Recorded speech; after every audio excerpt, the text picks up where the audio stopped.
All right. Thank you so much for tuning in to the 121% podcast. If this is your first time joining us, a very warm welcome. If you've listened to us or watched this before, thank you so much for coming back for another episode. Today I'm being joined on our panel. We have just a two-person panel. So we have the one and only Gavin Hatcher. I'm the Chief Success Officer here at Century 21 One Blue. And the One Blue Real Estate School. So real quick, if this is our first episode with our brand new introduction. Love the intro. I want to give a big shout out to the legendary, the voice of the Walt Disney World Resort, Mary Thompson Hunt, for coming in and helping us record that. So if you have been to the Walt Disney World Resort and you've heard any announcements in the park by a female in the last 20 years, that is Mary Thompson Hunt's voice. She also performed at the Comedy Warehouse on Pleasure Island for 14 years, I think it was. Mm-hmm. She also has done work at the Adventures Club out there. And currently you can hear her voice and the pre-show announcements for Happily Ever After at the Magic Kingdom. Oh, wow. So just a huge thank you for that. It was just an honor. She volunteered. She asked, hey, would you need any voiceover work? Want me to come in? I'm like, hey, let's do this. So she came in and recorded that. And thank you so much, Mary. We truly do appreciate lending your professional talents to our show. So, Gavin, we talked about, before we get into our topic today, I do want to say, if you're listening to this as we just come out with the episode, in about 2 episodes, maybe 3, we're going to be welcoming in a leading lender in the area. His name is Joe Torres with Mortgage Equity Partners, as well as Andrew Doyle of Seabain Doyle. He's a legendary real estate attorney here in the state of Florida. There's a lot of questions that we've been getting from our agents in relation to the horrific events that have been happening down in South Florida with the Champlain Tower collapse. Yeah. And what can us as real estate agents do to make sure that buyers that we are working with have all the information, have all the facts when purchasing a condo. Because there's some documents that are required that the owner provide to a buyer, but then there's other documents that buyers should be looking at, like meeting minutes and asking for reserve studies. Yeah, straight from the condo association. Right, from the association, so they can make a good decision. And then also, what are buyers' rights? What are the condo owner's rights? If you're a condo owner and your board isn't properly funding your reserves, what are your rights? And how is us as real estate agents, can we do a better job of educating our buyers and helping them make good decisions? I know I would be horrified if I had just sold a unit in that building. Yeah. And they had several sales within the weeks and a couple months preceding the collapse. Yeah. So that's coming. But today's episode, something that hits home to you is dual career or going at this full time. And when we say dual career as a real estate agent, we're talking about whether it is part-time or a full-time job, you continuing to work and earning a paycheck from an employer somewhere else while also trying to build your real estate business or work your real estate business, versus being a full-time agent, meaning that you haven't you're not doing anything else but real estate. So let's go ahead and dive on in. I mean, I'm a big believer, if you can do it, go full-time, right? Yeah. Can it be done dual career? Yes. Are there many success stories dual career? Yes. Is it 10 times more difficult? Yes. So that is definitely something that you need to consider. And other part of it is, what type of job is it that you're doing? Because that can also be a factor of how successful or not you are with this. But again, big believer, save up your money. You should be getting into real estate in an ideal, perfect world, 6 months minimum of bill money, so you can pay your mortgage or your rent, your car payments, insurance, food, everything. Yep. On top of having money to invest in your business. We see too many agents getting into this business, and we sit down with them to do a career consultation, and like, well, how much money do you have saved to do marketing? Nothing. Yep. Okay, so how are you going to build your business? Right? Exactly. If you're opening a business, you have to market your business. So, if you don't have money, it's a problem. Make sure you're joining a big brand so they can help you with some brand recognition. Because otherwise, if you're planning on going full time straight off the bat, no other job, nothing else, then yeah, you need to make sure you have those things in place. So we talked about in a previous episode, I think it was episode 1, about your history. Mm-hmm. You did dual career for about a year? Probably about a year, yeah. Mm-hmm. So let's talk about that for a second, because you're a success story. You're one of those unicorns of dual careers that did really, really well. You earned a full-time real estate income pretty much, and was able to make that transition pretty quickly. So talk about the type of job you had from the day you started, because it changed, the commitment changed as you went along a little bit. Oh, big time. Yeah, I mean, my plan though in the first place was always to have a full-time real estate career. That was what I was working towards. There are people out there that want to try and do both. I was working towards that, and you can transition. So a lot of the time when I'm talking to agents here and we're looking at new recruits, and I always say to them, hey, listen, if you've got a job and you need that to pay the rent, you can transition, and I'm going to show you how. Because I did it. I was a bartender. I was working day shifts and night shifts. It kind of varied. Some weeks it varied a lot because if you've ever been in the hospitality industry and you've worked in a restaurant, people call in sick, you have to go in and cover, all that kind of stuff. So that can really get in the way of obviously your real estate career, and when you're trying to deal with your customers, especially if it's a Friday or Saturday, or it's a Thursday or Friday, and they're getting in touch with you because they want to go and see properties at the weekend when they're off work, and you need that time to be able to plan that and obviously keep in touch with them. So yeah, obviously I was working 5 shifts a week. I was using the CRM system we have here, Boomtown. So obviously that helped me keep in touch with my customers. I could take it was stressful. It was stressful to do both. At the beginning, it was okay. I was slowly building my, my customer base, obviously leveraging Boomtown to help me with that, but building as much as I could. But then there came a stage when I got busy, and as soon as you start getting busy and you're trying to work any other job, like especially in a restaurant, if you're sat there and you've got 20 people sat at your bar and someone's emailing you and you need to get back to them straight away because, hey, they want to see a property that weekend and you need to get on your computer and arrange that property, that can really be an obstacle. Running out to the back room, quickly jumping on my laptop, having a quick look, seeing what I can figure out. And it was very, very stressful. But it's doable. So how did you manage that stress? How did you, because I know you well, and you strive to defy that mediocrity. You strive to make sure that each and every one of your customers has that extraordinary experience. So how did you manage the stress of, I got 20 people at my bar and these 2 buyers are emailing me wanting to go see houses? Yeah. With lots of alcohol. Was it a bar? No, I'm kidding. Managing my systems helped me manage it. Obviously, the support I had from the brokerage also helped me manage it. So if there was any time that there was a piece of paperwork or a contract that I needed to write or an addendum or anything like that to do with any of the deals, I had my transaction manager here, which obviously helped me through the process. John would go ahead and write the contracts for me, write the addendums, get them sent off while I was working, which was fantastic. Could you imagine doing this without that support, without having a transaction manager? Wouldn't have been able to. And there's a difference between a traditional transaction manager that just manages a contract to close, but here you have the support of someone in the office. So if you need that, contract written, we're going to help you because we're invested in you. So, I mean, a lot of our listeners, based on the podcast results, are not just around the country, but around the world. Yep. I mean, we're actually doing really good in South Africa. So hello to all my South African friends. But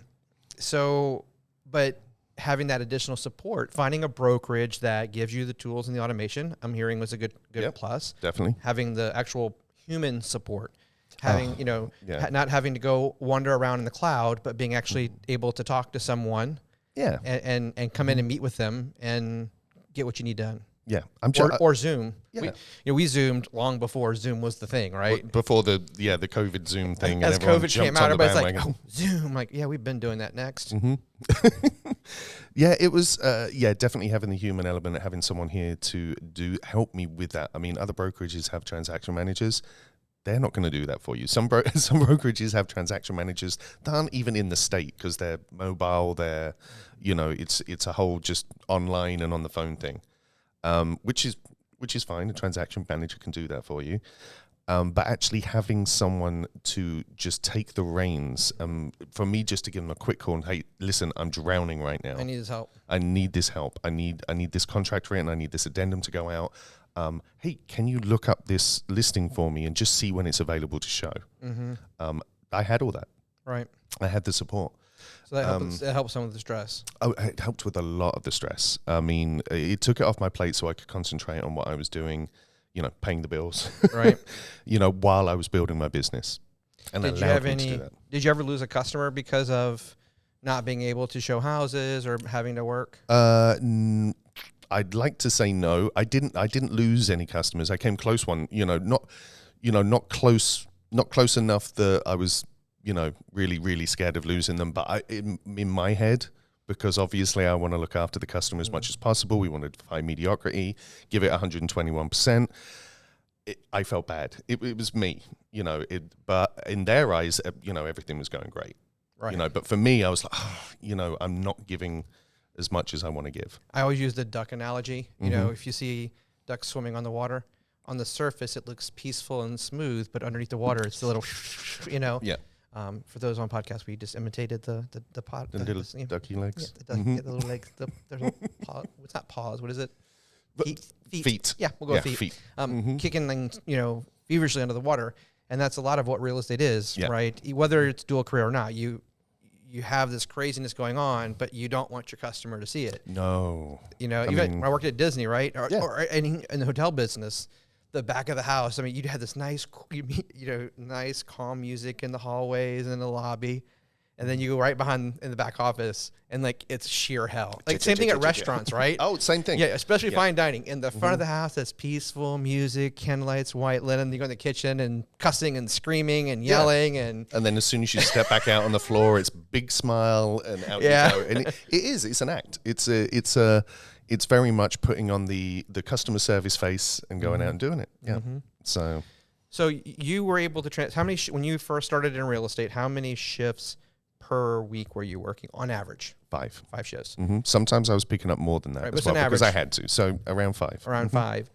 When were you able to start scaling that back? At what point? Now, obviously 2 years and you switched to being leadership in the office. So what point in that 2 year were you able to go from 5 shifts or more to a more respectable? It took me probably only around 3-4 months, something like that. Maybe 3 months, and I started scaling back and took a shift off my plate and only did maybe 4. And then I was working. At that stage in the business, obviously, I didn't know when the busy times were going to be and things like that. So I soon learned when was easier to do the shifts at the restaurant and when not to. So I cut out my Fridays, right? Because I needed the Fridays to be able to obviously arrange weekend showings and get with my customers for the weekend. So I soon learned when the busy times were and when I needed to cut off a shift here and cut off a shift there. Eventually I went down to 3 shifts after maybe 3 months, and then or 4 shifts after about 3 months, and then maybe another month I cut out another shift. And as my business grew, and then I just literally transitioned out. Right. And eventually I just went down to 1 shift. And working in a restaurant's fantastic as well for real estate. If you've got regulars, if you've got people and customers build those relationships. Build the relationships. The amount of transactions I've done from people that I used to serve at the bar, right, is ridiculous. Yeah. So it's very good. It's very important to have that. Outside of what we're talking about right now, but it's very good to have that social aspect. So even if you're a member of a church, you're a member of a club, or you're a member of anything like that, it's good to keep those going. Great for building up your lead base and building your customer base. We had an older agent who worked in the healthcare industry his entire life, retired, came in real estate. Well, one thing he realized, and this was before we had the benefits available to our agents through the franchise, he needed benefits. He needed healthcare benefits. So he went to work at Starbucks and he did the early morning shift, so the opening shift, and he wanted to do drive-through. And he used to go by Mr. Lister, so he had a Mr. Lister t-shirt and just literally had Mr. Lister, and he had it done where he put the t-shirt on and put his Starbucks apron over so he knew where to put the Mr. Lister so it wasn't hidden by the apron Starbucks strings. apron, and he worked the drive-through. And when what's that? He goes, I'm glad you asked. And he would hand out cards. Yeah, what's Mr. Lister? And he'd be like, Glad you asked. And he would hand out his cards. And he got a lot of business from working that drive-through at the morning Starbucks. So, we're giving you some good examples of jobs that you can do that get you out of that peak time when you're supposed to be working with customers, right? So early mornings, evenings, nights, those are great. If you're working weekends, you're in trouble. Yeah. That's going to be a big challenge. If you are working even Monday through Friday and you're in a position or a job where you don't have the flexibility or freedom to be able to answer phone calls. We have one agent who he still does work full time. They're trying to pay some debt off. He's actually starting to kind of find that rhythm now, and he's doing some good production numbers. But he's on the road all the time. He's doing some great numbers. Right, but he's never in the office or in an office. He's always mobile in his car. It's outside sales. So he's able to pull over, take a phone call, do whatever he needs to do on that company time, which I don't encourage, right? And it's probably not the most great, but hey, it works. So there's that balance. If you're sitting in an office Monday through Friday, 9 to 5, 8 to 5, whatever, and you don't have that ability to open up your phone, set up an e-alert, or put them on a drip campaign or whatever, that's going to be a problem. Yeah. That's going to be a challenge. It's going to not necessarily, stop your growth, but it's going to be something that's going to inhibit your growth. It's going to make it a lot slower. Yeah. A lot slower because obviously you want to build. And if you are one of the people that wants to transition into real estate and you're not thinking dual career, then you want that time. You want to be able to grow. Yeah. I will say if you do not ever, and I mean ever, quit your job, this is my personal opinion, right? And I know there's a major franchise out there that tells their agents otherwise, and I could not disagree. I think it's reckless advice. Do not quit your job if you do not have at a minimum 6 months of bill money and marketing money to build your business in the banks, so that if you don't get a sale, you're getting desperate and getting scared and wondering what you're going to do. Yeah. That's the worst advice anyone could ever get. Get in, start working full time, find out, maybe join a team, figure out what you need to do to be able to start working something and get a couple of deals under your belt so that you can work and grow. But don't quit your freaking job. No. Would not recommend that. I did that. It was scary. And thankfully I did okay my first couple months in the business. With your friend Amex. Yeah. But I wouldn't recommend, do as I say, don't do as I do. Yeah. It was reckless what I did. And now you're giving advice from hindsight though. This is great. Yeah. Yeah. So been there, done that. And I had a job, as we talked about in the last episode, that I hated so much that one day I got in a car accident on the way to work, spun the car 3 or 4 times, deployed all the airbags, broken axle, like it was bad. And the first thought as the cops pulling me out of the car, trying to get me out in case the car catches fire, the airbag dust is still everywhere, was thank God I don't have to go to work. That's crazy. I would rather crash my car. Well, I didn't say that. I wouldn't rather do it, but since it had happened, my first thought, and that was the moment for me that I said, I'm beyond miserable. I know I hated my boss. I loved my job. I loved the company. Yeah. But I had a boss, the worst boss I've ever had in my life. And I just knew I needed to make a change. And so that's when I decided to take the real estate class and finally take that step. And it was a way, and I was so miserable, I didn't care what happened. I was in such a bad spot of going to work. I was getting sick to my stomach. It just wasn't a great environment. So, you have to evaluate your own personal situation and figure out what you're going to do. If you're going to do dual career, what type of job do you have? And sit down with your broker and have a conversation with them. Let's talk about the job you have, how they can help you make that transition. As a broker, that's my job. My job is, if I'm going to affiliate with you and welcome you into our Ohana, into our family, then I need to help you come up with an action plan and the steps that you need to take to go from where you are today to where you want to be. And if we have the resources and the ability to help you do that, then, and you like us, we're a match. If we don't have the resources, I'm going to tell you. I can't help you achieve that because of the current job. If you're working Monday through Friday and you're in an office and you can't take calls, you're going to have a problem because a lot of leads actually do come in during the day. Yeah. And, so you're not going to be able to accept those leads. So you got to figure out a different way. You're going to have to really rely on your sphere, for example. So let's talk about your sphere. How long have you lived in Orlando or your hometown where you're at now? What type of network do you have? Your case is also unique because you had not, if you haven't guessed from his accent, folks, he's not from Orlando. He's not from the Central Florida market. So you had lived in Orlando how long before you got your license? Let me think. Maybe 7 years, 8 years. So, maybe 6 or 7 years. Right. So it wasn't like you've been in this market forever and ever. Actually, I thought it was less than that. Yeah, it was about 6 or 7 years. I was working up in Winter Park at a couple of bars up there, and then moved down to the bodega. Down to the bodega. The bodega, right now. Yeah, so you got to look. You did, but did you have a large sphere here? No, I didn't know anybody. I knew no one. Why does that not surprise me? Yeah, well, just joking. Well, joking. the wife used to live here, right? Years and years ago, because she danced for Orlando Ballet Company, and I did not know that. You didn't know that? Yeah. She used to dance for Orlando Ballet Company. That's why she used to live here. And when we got married, and we'd lived in Chicago for a year and seen the winter up there, we went, moving to Orlando. Let's hit Orlando where it's sunny. Yeah. And that's another thing too. I have no experience to relate to this, but if you're up north, my understanding is that showings typically go down when what do they call that stuff? It's white and it builds up on the ground. Kind of fluffy. Yeah, cold. Snow. Oh, that stuff. Yeah. So that can kind of slow down. See, I haven't seen that for years. Around here, we don't have to worry about that, right? If it gets down to the 50s, we're like going, get the coats out. I've got my hoodie and a jacket on at that point. So we're weak down here when it comes to weather. So you just got to figure out, right, what type of job will work. And maybe it means I'm going to make a change. Maybe I do have a Monday through Friday office job, but to be able to achieve my dream of real estate and be able to provide that financial independence for my family or, whatever your why is, I'm going to make a change and go become a bartender. If I have some maybe back in the day I bartended, or I'm going to go work at Starbucks because I know I can pick up the morning because no one wants the morning shift. Yeah. So go open at Starbucks or close it, something flexible, right? That's more flexible that you can ask for time off.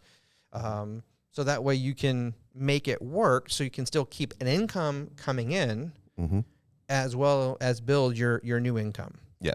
So there's all kinds of, options and opportunities that you can do there. What other thoughts do you have on this topic? Well, as in with the full-time thing, I'm not sure how I would have done it if I'd have been full-time in any other job. Well, no, there's a lot of jobs out there, part-time jobs, restaurant work and things like that you can get into. Depending where you live, like Orlando. Yeah, Orlando, you're good. Yeah. we have a lot of tourists that come here. You're good. There's a lot of restaurants. There's a lot of options. A lot of you can even work. Suck as a server if you go down to the tourist area. You don't have to worry about the repeat customer. Yeah, exactly. Now, when at park, you had to worry about that, right? But go to the tourist area and it's just churn. Yeah. So I mean, honestly, for me, if I wanted to have a successful real estate career, then I wouldn't be going for a dual career. It's just something that it's doable. Don't get me wrong, it's doable. But you need to have a plan. But you need to have systems in place. You need to have a plan. You need to have the technology. You need to have the support and backup. Yep. Without that, not a chance. Especially go to the technology. Of course, we're big proponents of Boomtown. They don't sponsor us. Greer, just to be wondering. But no. So this isn't sponsored by Boomtown, but they are, one of the top two in the business. And the one that I think rivals them, you have to have a minimum of $50,000 spend with that company to even be thinking about. It's called MoxieWorks.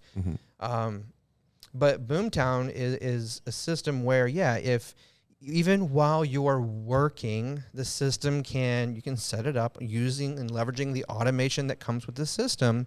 You can have a lead comes in. It's going to send them a text that appears to come from you. It's going to send them a welcome email. Thank you so much. It'll ask them a quick couple questions. So it's actually starting to do the work for you. And there's a lot of stuff. It's just going to, if it's a text or an email, it's going to send it for you. The only thing you have to do is actually call a couple times, right? It's going to engage with them at the beginning, so that way it kind of gives you a little bit of breathing space to then be able to contact them. Right. And then if they start looking at houses, depending on if you're running advertising, or like here we do a lot of remarketing advertising for our agents as a whole. So if they start looking at houses, well, now instantly while you're working, it's going to start showing them ads on Google and on Facebook and Instagram and their Facebook Messenger. It's going to start showing them houses that they like or appeal to them. So it just really helps take a lot of that manual burden on. Like we talked about last episode, when I got in the business, it was 100% manual. Yeah, I didn't have all this automation. If I did, I just think about what I could have done. But with this system, or having a system, there's not many systems that do everything that Boomtown does. And I don't think there's any system that does it nearly as well as Boomtown does. One of the big popular ones is Follow Up Boss, but you can't do any drip text in that one. It's an initial high text and then you're done. I've used that. It's very simple. It's very affordable, but it's not robust enough. The only other one out there that's, on the feature list is even comparative to Boomtown is KV Core. We were a customer, and it has its challenges. And it, having used KV Core and having used Boomtown, to me, in a reliability and a functionality and a feature, it's Boomtown every day, all day, without a question. Over KV Core. So that's why we've been with them now. We actually just posted yesterday. We've been with them 3 years, 5 months. Something like that. And from the leads that we have actually leveraged the Boomtown platform, not counting our sphere, not counting leads that agents put in themselves or direct leads, but through the advertising. So we did form a partnership with Boomtown for some advertising. We just closed $50 million in closed business. And it was like over 1.3 million in commissions paid to our agents because of Boomtown. If you're doing a dual career, you need this type of a system in order to be able to grow. If you don't, you're screwed. Lead comes in, even if it goes directly to your site, they come in at 1 p.m. and you can't respond until 6 p.m. They've already moved on. They've already called another agent. Yeah, they've already sat there, they've pressed a button on another website, and they've already got another agent. Exactly. So that's a challenge, right? And with this system, they get that instant response, so that way you don't have to worry about a lead feeling neglected. Yeah, it's interacting with them before you can physically interact with them. So really important, starts them off on the drip campaign, gets them looking at houses on the website, or if it's a home value, it gets them a preliminary value report. It looks like it's done by you, but it's not. It's automatic, and then you can go in and do the refining ones later. So you're going to need that if you're going to do dual career. So the moral of our story today, I think, is dual career is not ideal, but depending on the job you have, can work. Yeah. Maybe make some changes, maybe do a different job, save up some money, and do something that's not paying maybe as much, but it's okay. This will get you by for, maybe buys you 6 months to a year. I think it all depends on what you want to get out of your real estate career. Yeah, how successful do you want to be? How much money do you want to make? How many, Well, we're operating the premise that you're wanting to be full-time. You're wanting to quit your other job with this. I mean, if exactly. You're just getting your license to close a random deal here or there with your friends and family, then this conversation doesn't appeal to you, because we're talking about transitioning. Exactly. In this case, they're not going to want to transition. So in the context of this conversation, it's truly maybe make those changes. If you can save and go full time, that's better. I wouldn't say, hey, delay your start in real estate until you've saved 6 to 8 months of bill money and then start. No, that's not necessary. Go ahead and get started. Dual career it. Yep. At least you're gaining some knowledge and experience, and still try to bank some money over the next few months till you get that cushion. And once you have that cushion in your savings, that's the time that you can then quit the job and move on. It's totally doable. You're just going to have to hustle for a while. Yep. That's it. I love the quote from Mike Ferry. Real estate is simple, but it's not easy.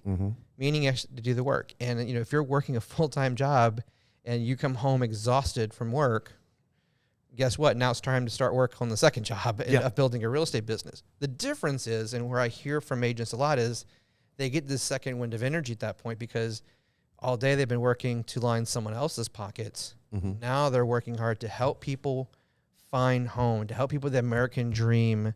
You know, there's nothing more sacred in American society is home ownership, right? It's the most coveted thing you can have. So you're helping with that while providing your own family with financial stability, financial security. Mm-hmm. So you have this renewed energy because now you're not doing it for some other schmuck. You're working for you. Yeah. Right. And in real estate, your income is based on your hustle. Oh, big time. Not on what you know, Mm-mm. not on your brain. It's on your hustle. Yeah. Because I know some really smart people that don't make money because they're not willing to hustle. Mm-hmm. I know some people that aren't the smartest people in the world. They're great people. They're not like, I'm not trying to insult them, but they're not Harvard grads and all that. They make. I don't have a college degree. High school diploma people. Uh-huh. And I'm doing okay. Yep. I would say. Yeah, I think it's going to help you having a customer service background as well. If you're good with people. Or sales. Or sales, customer service, anything like that, definitely going to help you, obviously. Anything you had to build relationships with. Yeah. Mm-hmm. Because we're not selling houses. I disagree with, and I'll get a lot of hate for this. Mm-hmm. I get it every time I say it. We're not selling the house. The seller is. We're not buying houses. The buyer is. We are the relationship builder. Our job is to get to know someone, get them to open up so we can understand what their needs are, not just what they tell us our needs are. We talked about this yesterday. Yep. But digging deep, going 3 deep on every question to find out what their true needs are, and then matching that buyer or that house, matching two together. We're matchmakers. Uh-huh. And you have to have that relationship to be able to do it. Yeah, definitely. So lots of fun. So any other thoughts? No, I think we covered a good bit of it there without just regurgitating what we were just saying. Yeah, exactly. So for those listening and watching, this was a last-minute change. Our scheduled topic today, our guest on the way here, vehicle caught on fire. So actually caught on fire. Like literally, not just like... He gave us a call when they were putting it out. Yeah, fire department was there, fire trucks, all that good fun stuff, and we're like, whoops. Uh-huh. Okay, well, that's a good excuse. So we moved this up a week. Yeah, exactly. I mean, it wasn't... Yeah, I forgot I had a doctor's appointment. No, it was my car's on fire. I was on the way, and then smoke started coming from my hood. So when Joe joins us in a couple weeks, we got it rescheduled. But it's actually going to work out better because then we'll have the attorney on. It's going to be a good one. Mm-hmm. All right. Well, that's pretty much all I think I have. So, thank you so much for listening or watching. I hope you found some value. And if you're looking to get into real estate and you're just not sure what you should do, I hope, you can pull some nuggets from what we've shared today. You can always reach out if you want to talk to us. You can send an email to us. We'll put all the contact details in the description below. Yeah, find out how we did it. Yeah, find out how we did it. It works. It can work. You gotta hustle. So no matter what you do every day, go out there, be extraordinary, give it 121%, and above all, make sure you're defying mediocrity. Thank you so much for listening and for watching.